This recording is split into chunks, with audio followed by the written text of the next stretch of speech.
ہر شخص کو موت کا مزہ چکھنا ہے اور تم کو قیامت کے دن تمہارے اعمال کا پورا پورا بدلہ دیا جائے گا۔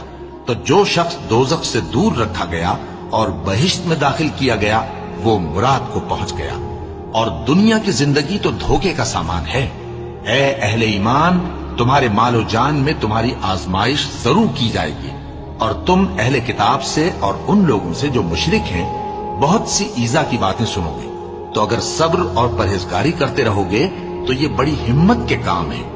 اور جب اللہ نے ان لوگوں سے جن کو کتاب عنایت کی گئی تھی اقرار لیا کہ اس میں جو کچھ لکھا ہے اسے لوگوں سے صاف صاف بیان کرتے رہنا اور اس کی کسی بات کو نہ چھپانا، تو انہوں نے اس کو پس پشت پھینک دیا اور اس کے بدلے تھوڑی سی قیمت حاصل کی۔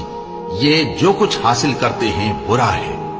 جو لوگ اپنے کیے ہوئے کاموں سے خوش ہوتے ہیں اور وہ کام جو کرتے نہیں ان کے لیے چاہتے ہیں کہ ان کی تعریف